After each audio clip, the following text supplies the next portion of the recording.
Previously, we have discussed about pulse code modulation, and PCM is a technique or it's a process where we convert an analog continuous waveform into a digital waveform. So we convert the continuous waveform into bits and finally represent those bits again as some waveform.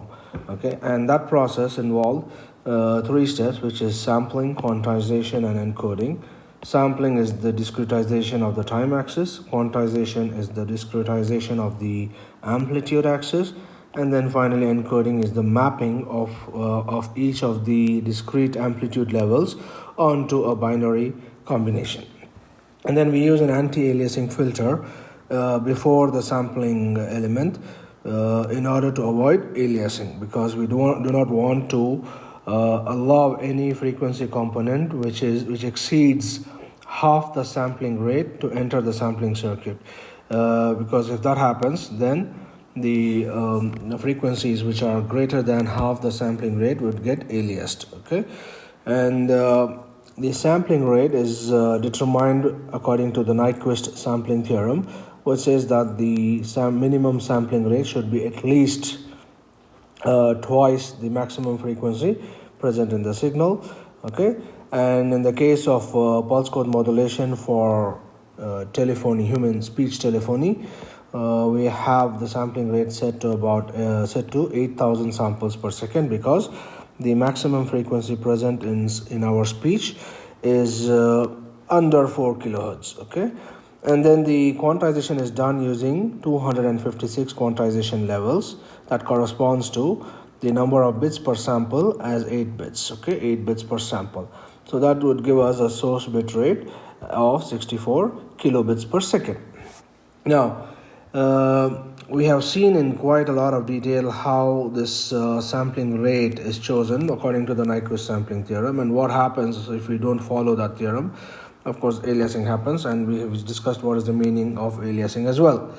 Today, our focus would be on two aspects. The first is how do we determine or choose the value of L and hence N, and then we will see different ways in which we can map the bits onto waveforms. So the mapping of the bits, which is the digital data, onto some pulse waveform.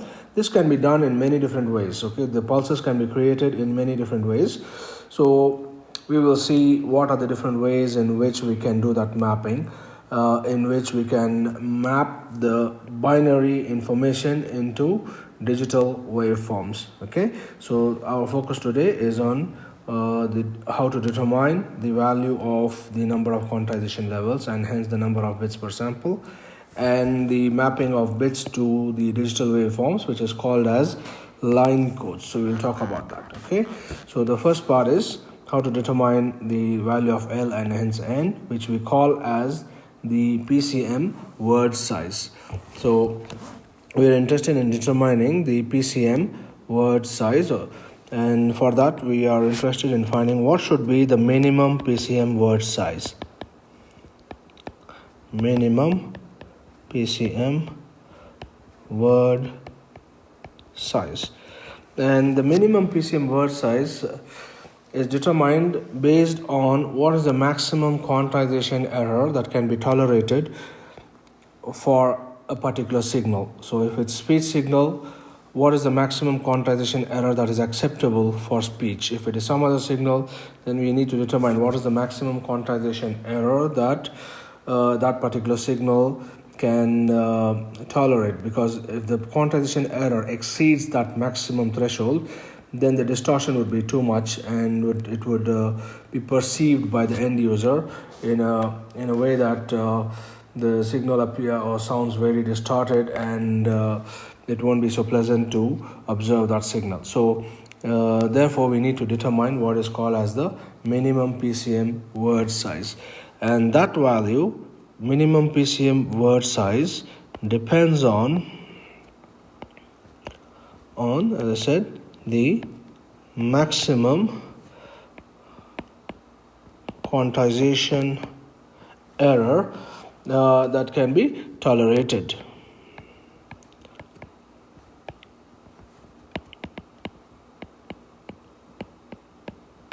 Okay, and usually we specify the minimum PCM word size by expressing the maximum quantization error that can be tolerated as some percentage of the peak-to-peak range of the signal. So if a signal has some peak-to-peak range, which we can call as VPP, we will specify the maximum quantization error in terms of some percentage of the peak-to-peak range of the signal. And since we represent the quantization error as E, let me write that a bit clearly. We are interested in the magnitude of the error. It can range from minus delta by 2 to plus delta by 2. So the maximum value of E is either minus delta by 2 or plus delta by 2, but we are interested in the magnitude, so that would be delta by 2. That maximum quantization error should not exceed, means we place an upper limit on that maximum value, or we place an upper limit on the on delta by 2 in terms of the peak-to-peak range. So we say that the maximum quantization error should not exceed some percentage P of the peak-to-peak range, VPP. So this E here is the maximum quantization error per sample. Okay, and P is a percentage value,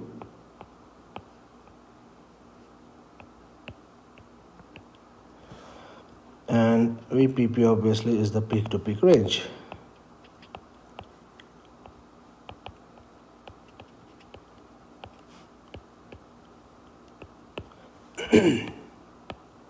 All right, so we want to specify the maximum quantization error in terms of the peak-to-peak range, and from that we will be able to determine the minimum PCM word size, that is, what should be the minimum value for the number of bits per sample. So if you recall now, so E is equal to delta by 2.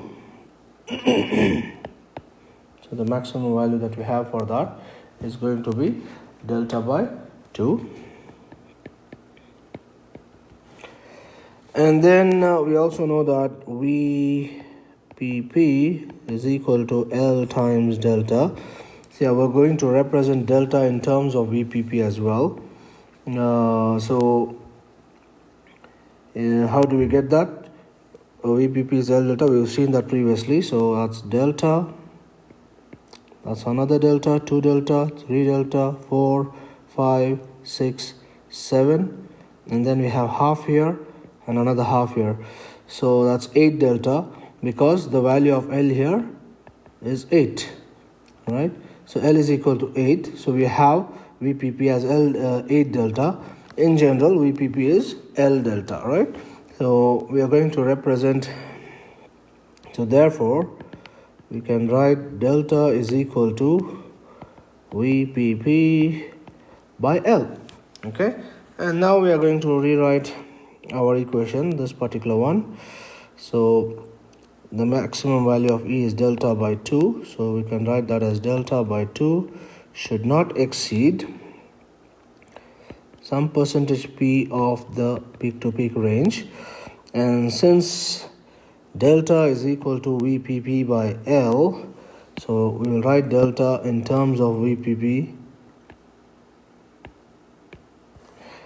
So we can write that as VPP by L, and since we have a 2 in the denominator, so that remains there. So VPP by 2L should not exceed some percentage of the peak-to-peak range. And since we have VPP on both sides, we can cancel them out. So that would leave us with something like this.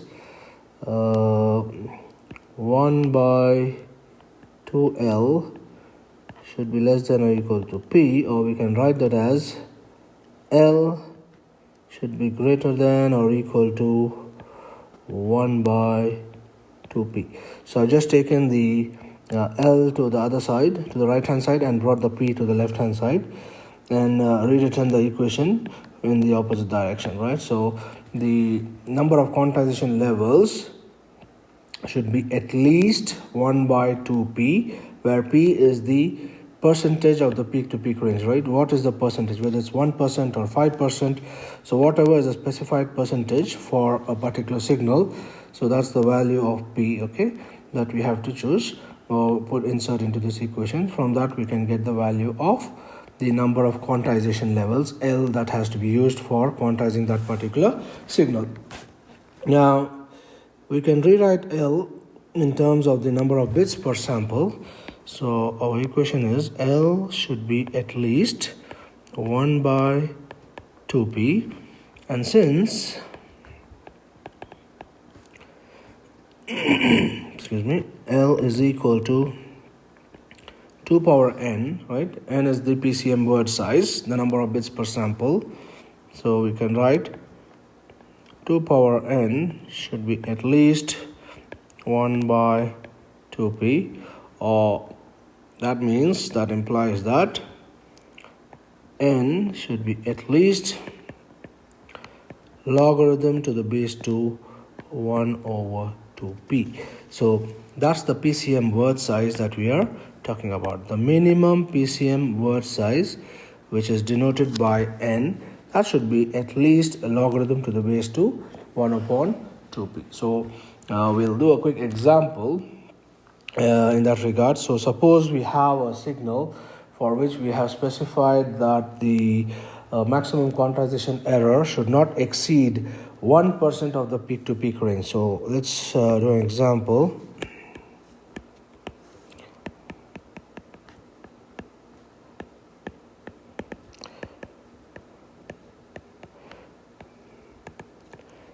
Determine the minimum PCM word size if quantization error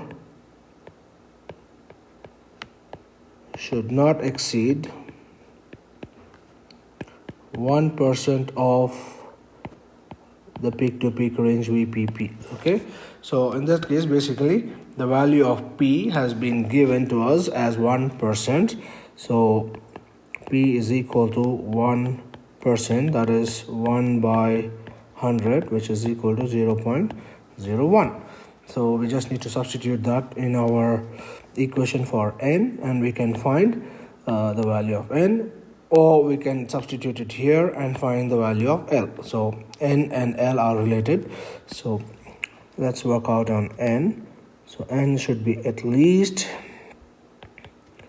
logarithm to the base 2 1 by 2p. So that means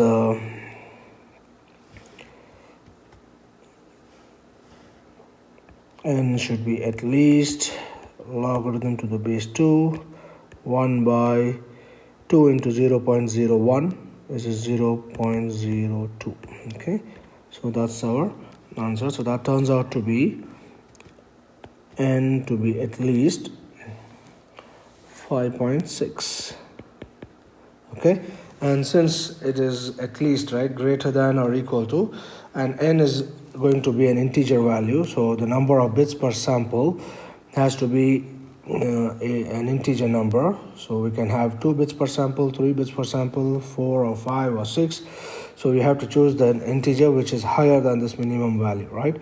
So we can't make it as 5, because if you make it as 5, it won't satisfy this condition. It should be at least 5.6 or more, but not less than 5.6.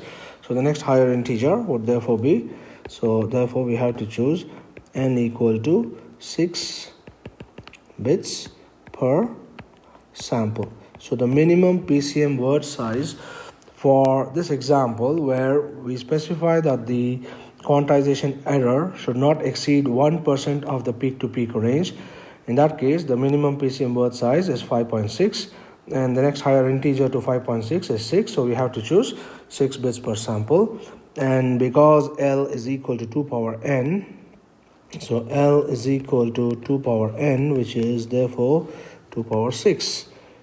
2 power 6. And what is 2 power 6? So that corresponds to 64 quantization levels, right?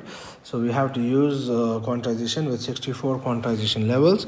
That corresponds to 6 bits per sample. So that would be the minimum number of quantization levels, and hence the minimum number of bits per sample that we have to use if we want to ensure that the quantization error for this particular signal does not exceed 1% of the peak-to-peak range of the signal.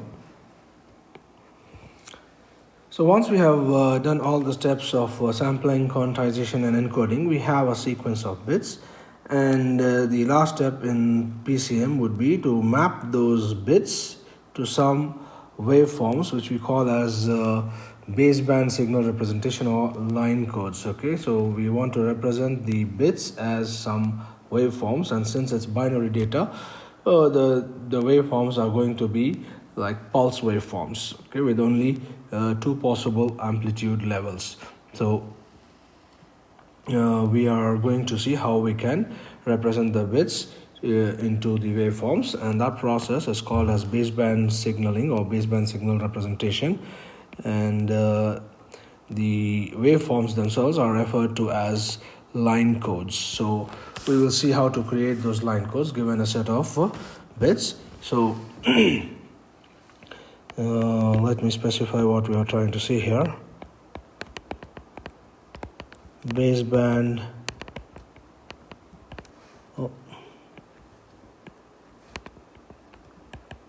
signaling is nothing but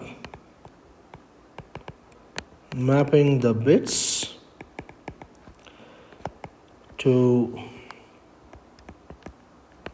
some analog waveform.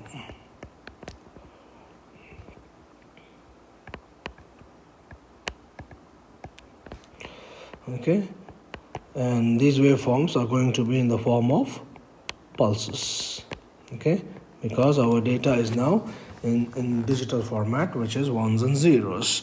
So we call this as baseband signaling, and the waveforms themselves are referred to as line codes. Okay, so we're going to see different ways in which we can represent those bits, and just to specify what we're illustrate what we are trying to do, suppose we have a stream of bits, say 1 0 0 1 1 1 0 1.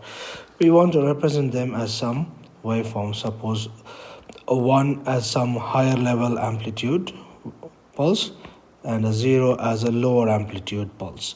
So we have 0, again 1, 1, 1, 0,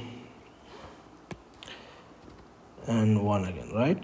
So representing this, we call this as baseband signaling, or the waveform itself is referred to as the line code. And we will see what are the different ways in which we can represent the signals in the form of or represent the bits in the form of line codes.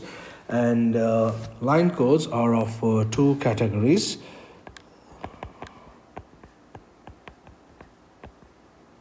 Okay, so we're going to look at 2 different categories. One is called as the non-return to 0, or we write the acronym as NRZ, and the other one is a return to 0.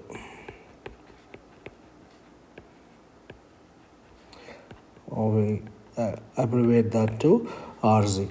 So we are going to see these 2 broad families of line codes called non-return to 0 and return to 0 line codes, and we will see what are the properties of each of them, and we'll also see what do we mean by non-return to 0 and return to 0. Okay, let me first start with the non-return to 0. I'll draw the waveforms first and then explain what do we mean by non-return to 0, and we'll also see what are the consequences or properties of these line codes as well. So let's see a few ways in which we can represent the binary information, the bits, as waveforms, And the first category of the waveforms we are going to see, or the line codes that we are going to see, is the non-return to zero. Okay, I will explain what we mean by that once I have drawn all the waveforms. We are going to see three categories of non-return to zero, or three types of NRZ line codes. And basically the idea is to represent the ones and zeros by different voltage levels, but according to different logic. So we want to represent the 1 as a particular voltage level and the 0 as a different voltage level, so we can distinguish it at the receiver side based on the observing the voltage level. So what we have on the x-axis here is going to be time as usual, and on the y-axis we have voltage. So we are going to represent the ones and zeros as some discrete voltage levels, depending on whether the value of the bit is a 1 or a 0. So the first type is that we'll represent the binary 1 as a positive voltage level and a 0 as a corresponding negative voltage level. So if we represent the 1, let's say, as a positive voltage level, which we are going to call as plus V, for example, it can be plus 5 volt or plus 3 volt, depending on the application and the hardware that we're using. So a 1 is represented as some positive voltage level, and the corresponding 0 would be represented by a negative voltage level. So if that is plus V, a 1 is plus V, then the 0 will be minus V. So that's a very simple way of representing the bits as pulses or voltage levels, where a 1 is represented as a positive voltage level and a 0 is represented as a negative voltage level. And we can proceed with the mapping. So the next bit is a 1, so that would be a positive voltage level. That's a 1 again, so it's a positive voltage level. 0 is negative voltage level. 0 again is negative voltage level. And then we have 1, it is positive voltage level plus V.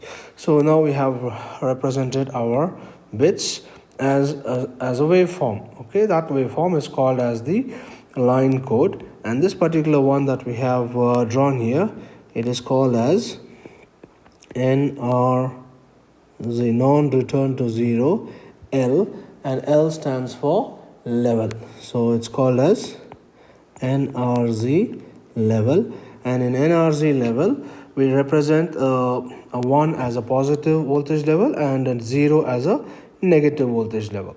Okay, the next type we are going to do is, it's called as NRZ-Mark, NRZ-M, NRZ-M, and M stands for mark.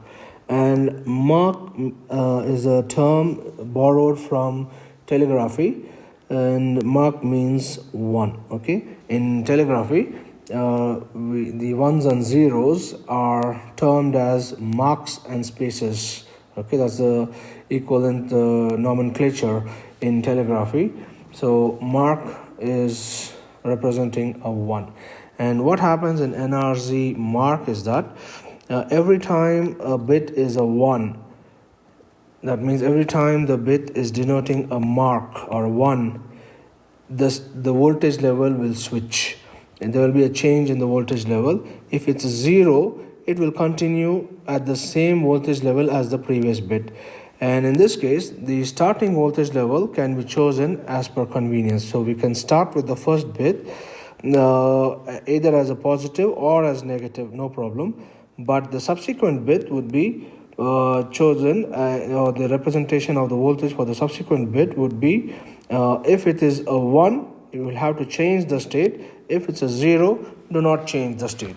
So I'm going to start with the 1 as a positive. In this case, it can be chosen as negative as well. So I'm going to choose the plus V as the voltage level for my first bit. So I'll start with plus V for the voltage level for the first bit.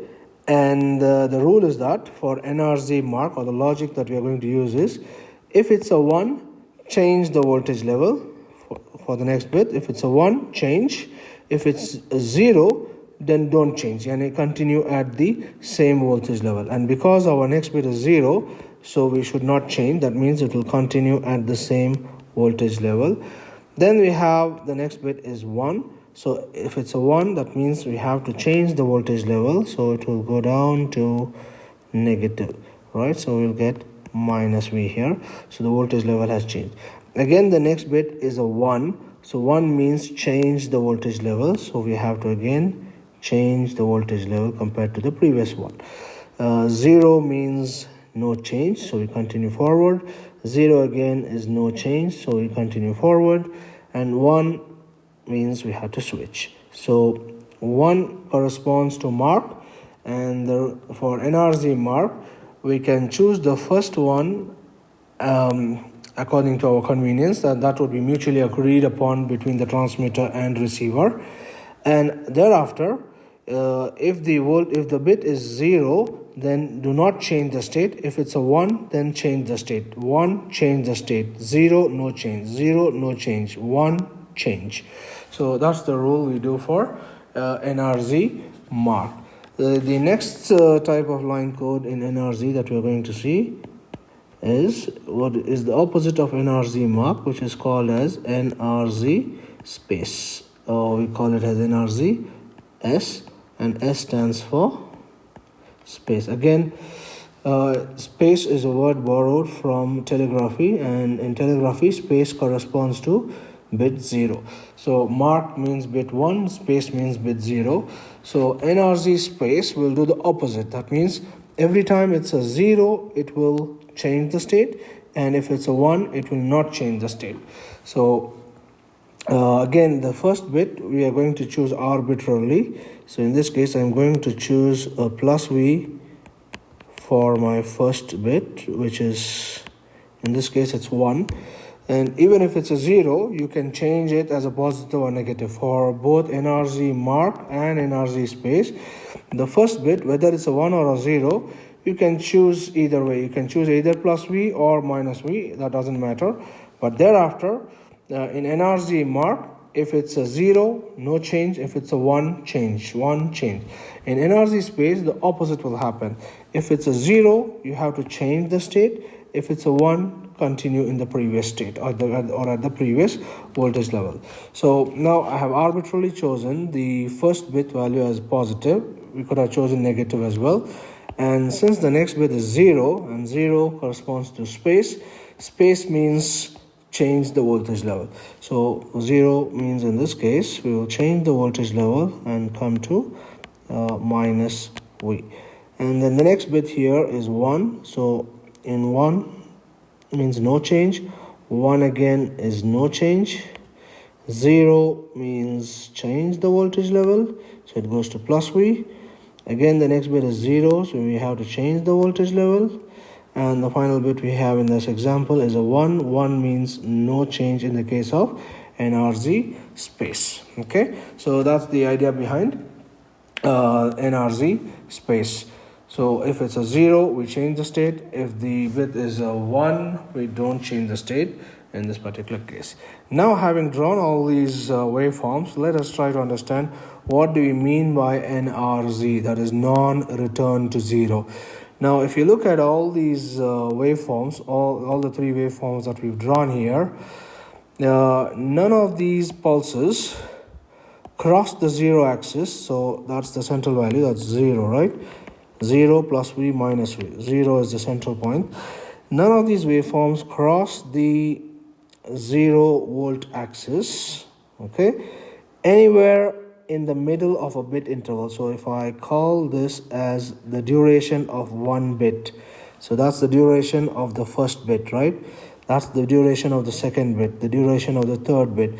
So each of these bits has a certain duration, which we denote as the bit duration TB. Okay, the bit duration obviously depends on the number of bits being produced per second. So if you have 10 bits per second, then each of the bit will be 1 by 10, which is 0.1 second. If you have 100 bits per second, then each bit duration would be 0.01 second, and so on. So in NRZ, what we notice is the waveform does not cross or return to the 0 axis anywhere in between or during the bit interval. So it happens at the edges only, not anywhere in the middle, right? Or anywhere during that bit interval. So it completes the entire bit at the same voltage level. There is no transition happening during the bit interval. So we call it as non-return to zero.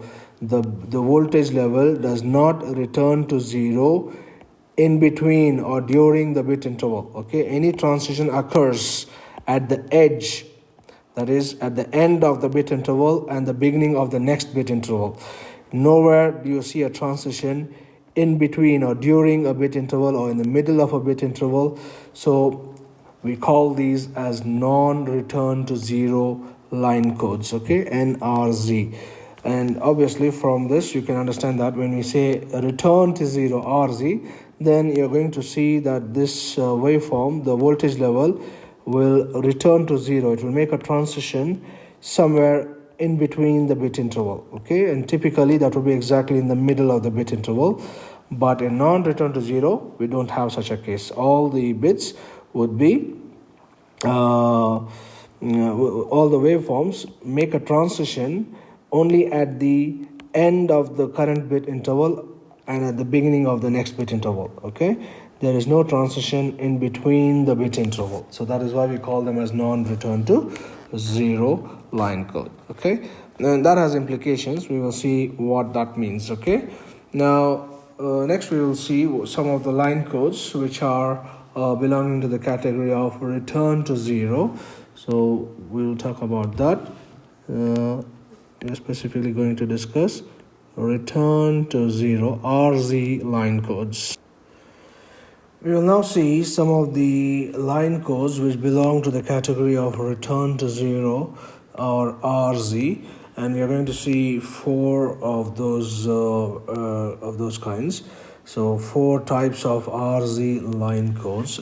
Okay, again, we have used the same bit sequence as we have used previously for the non-return to zero. I've just chosen these arbitrarily.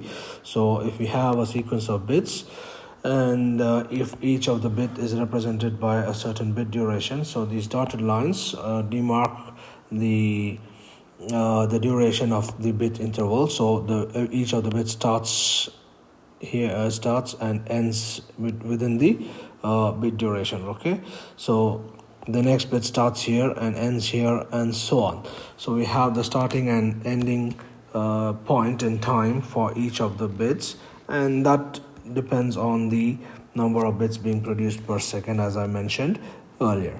So now we will try to draw some of the line codes that belong to the return to zero family of line codes. The first one is called as the unipolar return to zero. Unipolar RZ. Now, as the word suggests, unipolar means single polarity. That means it either has a positive or a negative, not both, okay. So if a 1 is represented by a positive volt, that means the 0 is going to be represented by 0 volt, okay. Or if a 1 is represented by negative voltage, then the 0 would be a 0 volt. So the bits will have only a single polarity, 0 and positive or 0 and negative, but not both positive and negative voltage levels for the same waveform. So we call this as unipolar. Uni means one, polar means the sign. So there's only one sign in this waveform, either a positive or a negative.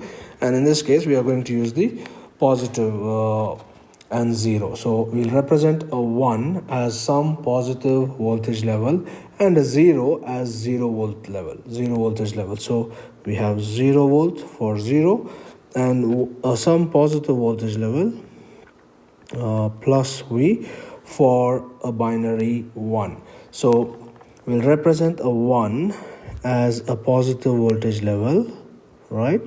And because it is returned to 0, that means the voltage level will return to 0 in the middle of the bit interval. So somewhere in the middle of the bit interval, it is going to return to 0.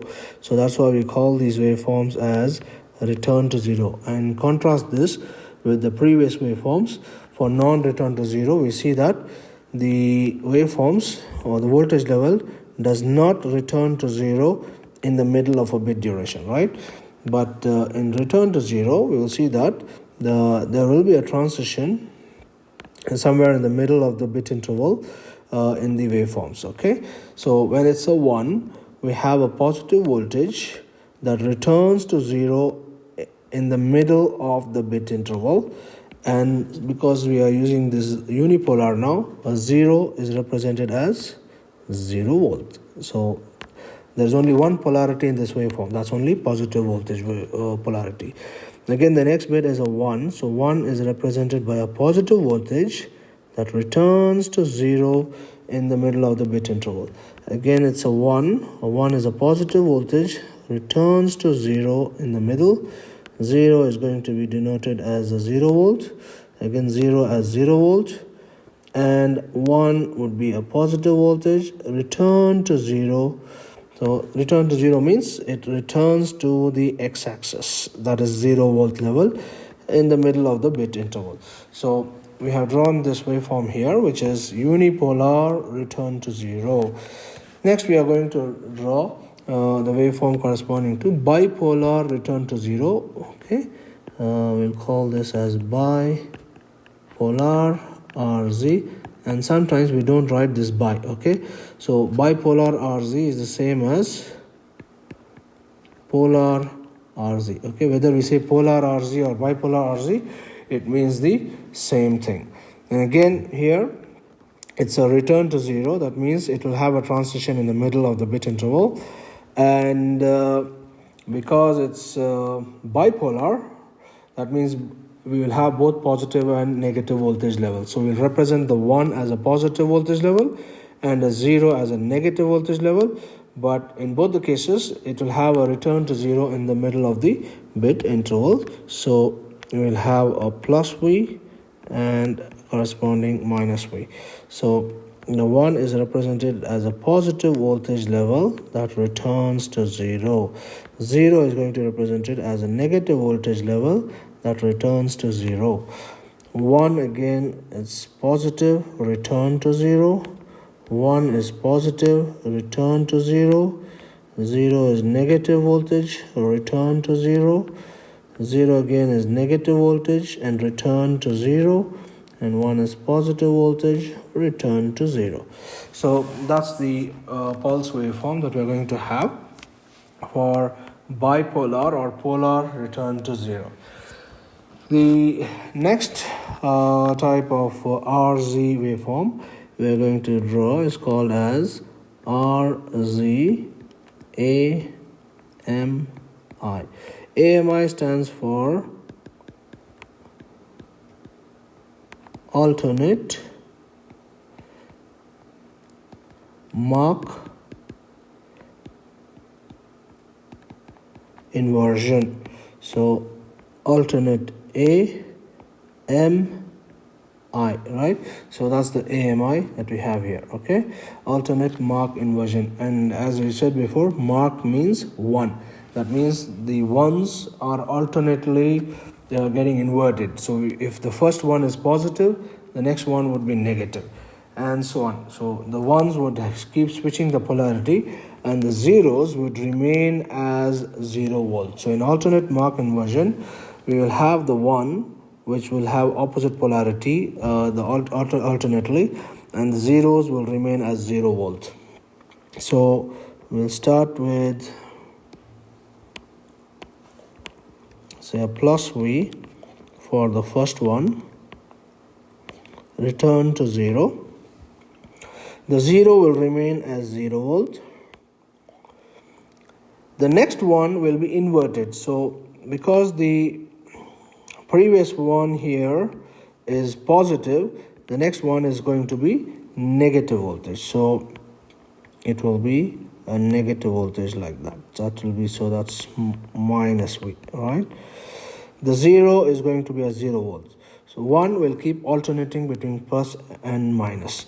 So we have plus for this one, the next one is negative, and then the next one will be positive again. So we'll have this as positive. 0 is going to be a 0 volt. 0 again is 0 volt, and 1, it should have the opposite polarity compared to the previous one. So because the previous one is positive, so this one would be negative. So we call this as alternate mark inversion. So negative and return to 0. So RZ-AMI is alternate mark inversion, return to 0 with alternate ones having inverted polarity and zeros having 0 volt. So zeros are represented by 0 volt and ones are represented by a voltage level that keeps alternating between plus and minus. Okay, that's called RZ-AMI. And finally, we'll do the last one that we're going to see, which is called as the Manchester code. Okay, Manchester code. Now again, we are restricting ourselves only to these few types of line codes, and there are many other types of line codes which are used in practice, but we are looking at some of the more basic ones, and it gives you some idea about what do we mean by line codes and what are the properties we are going to look for in line codes. Okay, we'll discuss about the properties very shortly. Now let's draw the Manchester code of the line code. In Manchester code, we are going to have the ones and zeros, each of them having half of the time to be positive and the remaining half will be negative. So if it's a 1, the first half of the bit duration is going to be positive voltage level, so that's plus V for half the bit duration, and the remaining half of the bit duration, it is negative voltage. Okay, now again it's RZ because it is returning to the 0 axis. So if you see here, it is crossing the 0 axis in the middle of the bit duration, so it still belongs to the RZ category, but it not only touches the 0 axis, but it crosses and goes to the negative side. And we have for the 1, half of the bit duration is having a positive voltage and the remaining half is having negative voltage, so that's minus V. Okay, so that is the representation for a 1. And similarly for the 0, we want half of the bit duration to be positive and half to be negative. But in order to be able to distinguish between the 1 and 0, in the case of a 1 here, we have the first half of the bit duration as positive and the second half as negative. For the 0, it will be opposite. We'll keep the first half as negative, and the second half as positive. So that's the distinction between a 1 and a 0. So the next bit that we have here is a 0, and for 0 we'll have the first half as negative and the second half as positive. So for a 1 we had the first half positive, second half negative, and for 0 it's the opposite. The first half is negative and the second half is positive. So next we have a 1. 1 has first half positive, second half negative. Again we have a 1. 1 means the first half is positive, return to 0, second half negative. 0, first half is negative, return to 0. Let me draw that a bit straighter. And the second half is positive. 0 again. So the first half is negative, return to 0, and positive for the second half.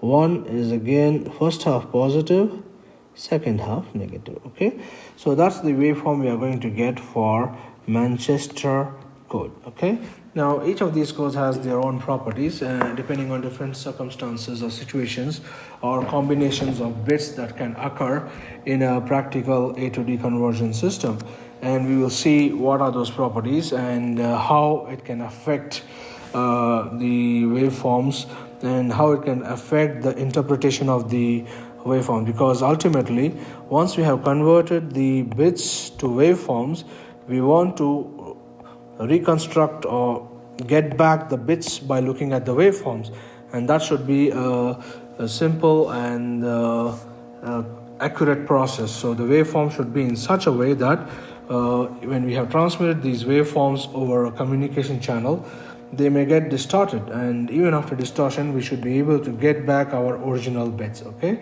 and the other thing is, normally we would never transmit these waveforms as they are, because these rectangular pulses require infinite bandwidth for transmission. So normally we would use these rectangular pulses to modulate some carrier and then transmit the modulated carrier waveform. So we'll use this as our message signal in the modulation process. Okay, so anyway, that's a topic of discussion for a different lecture, but the focus today is to just represent the bits as waveforms, and we have seen two types or two broad families, which is the NRZ and RZ. And in the NRZ we have seen three types, which is the NRZ level, NRZ-Mark, and NRZ-Space. And in the RZ we have seen four types, which is Unipolar RZ, Bipolar or Polar RZ, and RZ AMI, as well as Manchester code. Now let us look at some of the properties of each of these line codes and see what could be the drawbacks that can occur under certain circumstances. Now, to understand some of the properties or some of the pros and cons of each of these line codes, let us take a case where we might have a sequence of bits which are continuously 1 or 0. For example, if the A to D converter ends up producing, say, 1,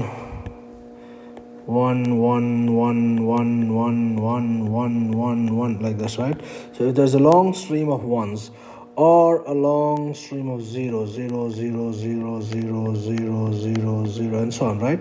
What happens if we use any of these line codes? For example, if we use the NRZ level, NRZ-L, so a 1 is represented by a positive voltage and a 0 as negative voltage. If you have 1, 1, 1, 1, 1, so it will be like a positive voltage throughout. So it will be 1, 1, 1, 1, 1, 1, 1, 1.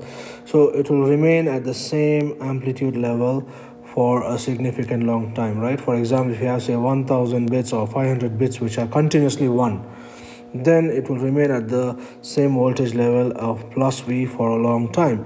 And suppose if it was 0, 0, 0, 0 for a long time, so the NRZ level would give us negative voltage, 0, negative V for a long time, minus V, right? So that could cause problem, because if you have a waveform, this is what you're receiving, then it becomes very difficult to know where is the starting point and where is the ending point of each of the bit. That we call this as a synchronization problem. So if you are transmitting this waveform, when the receiver gets this waveform, it gets with a certain delay that depends on the distance between the transmitter and receiver. And when it gets it with a certain delay, then it would become difficult for the receiver, if there is a continuous flat voltage level for a long time, to determine where is the starting point and where is the ending point of each of the bit. So synchronization is one important consideration when we are choosing the line code. So one parameter of interest when we are choosing the line code is called as synchronization. We are interested in ensuring that the line code can provide us synchronization. Okay, and the other aspect of the line code, that again the problem that occurs if we have a long stream of ones and zeros, is called as the DC level. So the second aspect that we're looking at is the DC level. Okay, now if you have a long stream of ones like this, so where the output voltage is constantly a positive voltage, say plus 5 or plus 3, if it is keeping on adding that plus 5 voltage for every bit, due to stray capacitances or other effects, the DC voltage can build up in the electronic circuitry, and that could damage the electronics. So we want to avoid that situation as well. So we want to make sure that the voltage levels are switching between positive and negative, so that the positives and negatives can cancel out each other, and that would avoid the buildup of the DC level on the electronics. So with NRZ level, clearly if you have a long stream of ones, it's a problem, because in both these cases, whether it's a long stream of ones or zeros, synchronization would be a problem, because we can't identify where would be the starting point and ending point of the bit. And also the DC level can build up. In the case of ones, it will build up to the positive voltage level in the positive direction. In the case of zeros, it will build up to on the negative side, right? Now let's see what happens if we have a long stream of ones and we are using NRZ-Mark. So in the case of NRZ-Mark, every time it's a 1, we are going to switch the voltage level. So if it's a 1, it's going to switch the voltage level. So it's a 1 switch, 1 switch, 1 switch. So every time it's a 1, it's going to switch. So because there is a switching here, by looking at this vertical transition, the receiver side can know that this instant is the starting point of the next bit, and wherever it sees a transition again, that's the starting point of the next bit and ending point of the current bit. So if it's a long stream of ones, there is no problem with NRZ-Mark. Okay, for NRZ-Mark, a long stream of ones would not be a problem, but a long stream of zeros, in the case of NRZ-Mark, if you have 0, 0, 0, 0 means it will stay at the same voltage level. That means it will either stay at plus V or minus V. It can be plus or minus V, depending on what was the last value of the voltage level. So again, for NRZ-Mark, a long stream of ones is not a problem, but a long stream of zeros is a problem. So there will be a synchronization as well as a DC problem if there is a long stream of zeros and we are using NRZ-Mark. But if you are using NRZ-Mark and it's a long stream of ones, then there is no problem, because you keep getting plus V and minus V, and the positive and negatives would keep cancelling out each other, and thereby there won't be any DC buildup. And by looking at the vertical edges, we can also determine the timing information or synchronization information. Similarly, if you are using NRZ-Space, in NRZ-Space, if it's a 0, there will be a switch. If it's a 1, there is no switch, right? So if it's a sequence of ones, then it will remain at the same voltage level, either plus V or minus V. So in the case of NRZ-Space, a long stream of ones is a problem, but a long stream of zeros will not be a problem, because it would keep switching to positive, negative, right? So that would be for NRZ-Space if it's a long stream of zeros. So let me mark it here. That's NRZ-Space, okay? So if you have a long stream of zeros and if you're using NRZ-Space, then there is no issue in terms of synchronization as well as DC level. But if it's a long stream of ones, it would be a problem. So we don't know what kind of bit combinations our input signal is going to produce. So sometimes it can happen that there is a long stream of ones or a long stream of zeros, in which case some line codes can create problems in terms of the synchronization and the DC level buildup, and we want to avoid those circumstances. So we've seen which line codes have what kind of problems for the NRZ category if there is a long stream of ones and zeros. Similarly, we'll see what would be the problems if there is a long stream of ones and zeros for the RZ category now. So let's see how the RZ line codes fare if we have a long stream of ones or zeros. So let's look at the first one, Unipolar RZ.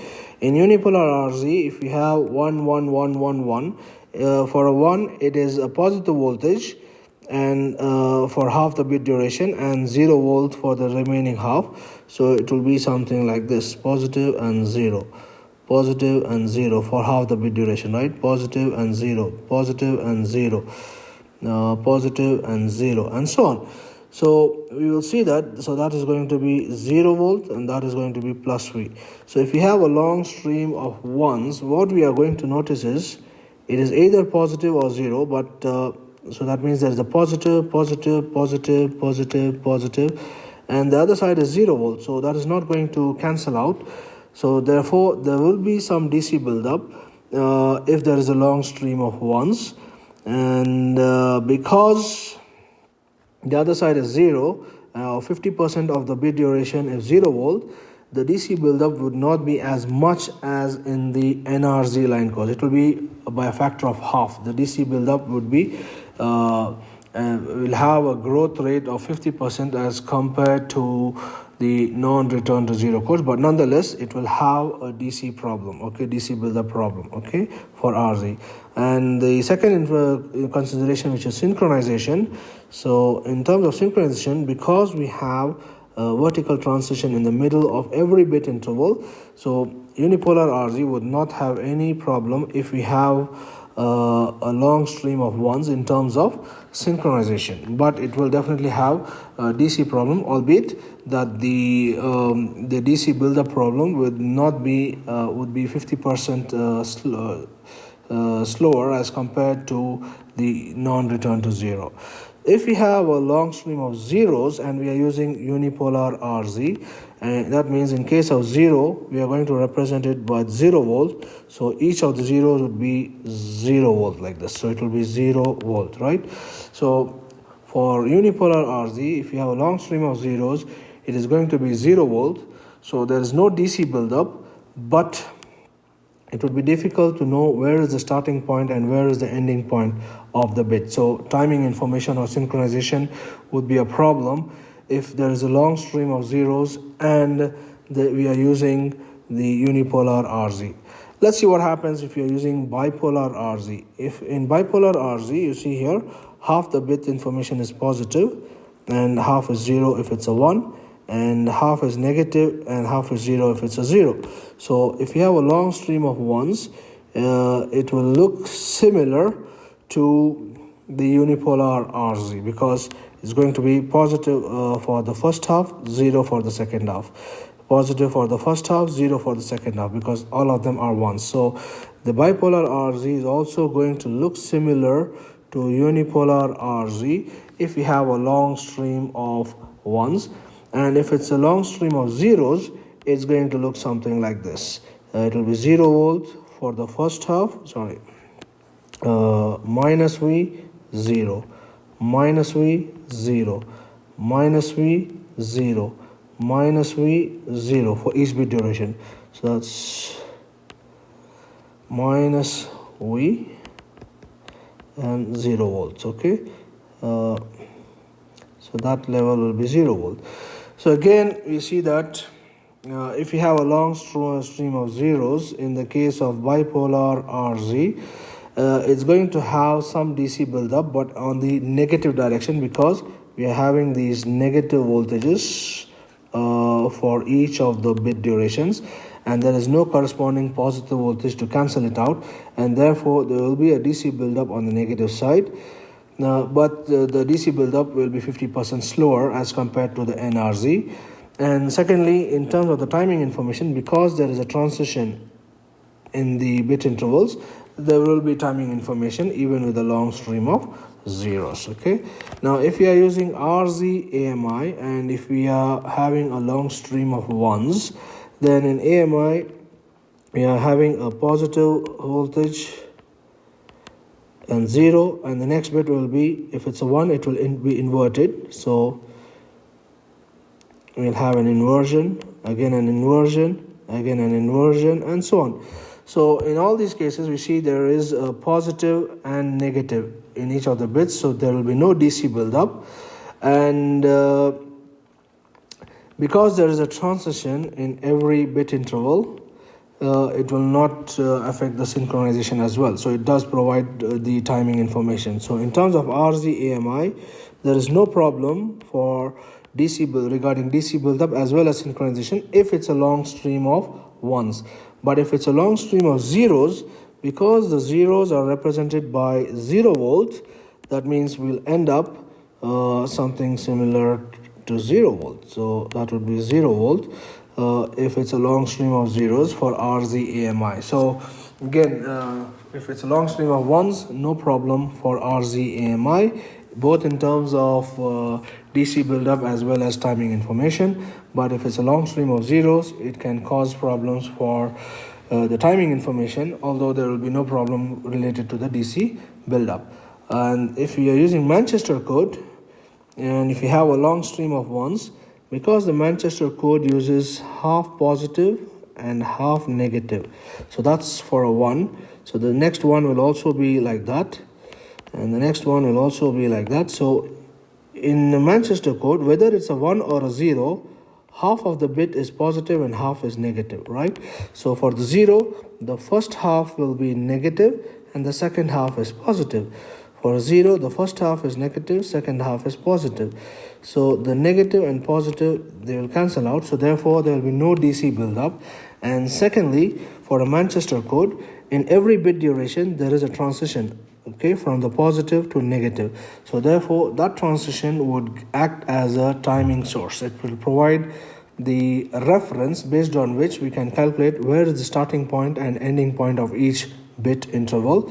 So the Manchester code has no problem in terms of both DC as well as synchronization, whether it's a long stream of ones and zeros. Similarly, the bipolar RZ, whether it's a sequence of ones or zeros, you will see that there is no problem with the timing information, but the only problem it can give is with the DC buildup. But for Manchester code, irrespective of whether it's a sequence of ones or zeros, there will be no problem associated with the DC buildup, as well as no problem associated in terms of the synchronization or timing information. Okay.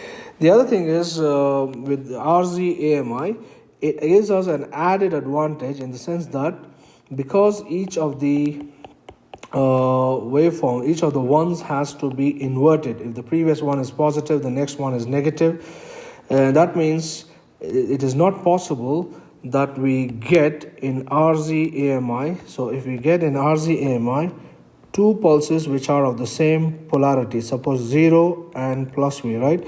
If we get a plus for this and a plus for the next one as well, that is not possible. That means it has an inherent error detection capability. Okay, that's an added advantage in RZ AMI. So error detection capability for RZ AMI, okay? Because in RZ AMI, if a particular one is a positive waveform, then the next one has to be negative. It can't be two consecutive positives or two consecutive negatives. So the RZ AMI waveform has an inherent error detection capability. Okay, so these are some of the considerations that are important when choosing the line code. The one is synchronization, the other is DC level buildup, and if you get any other advantage extracted out of the line code, that would be an added bonus. Okay, so we've seen the different types of line codes, what happens if we get a long stream of ones and zeros, and how it can affect the DC level buildup and the DC and the timing information or synchronization issues. Okay, all right, we'll stop here for this topic and we'll continue with the next topic in the next video.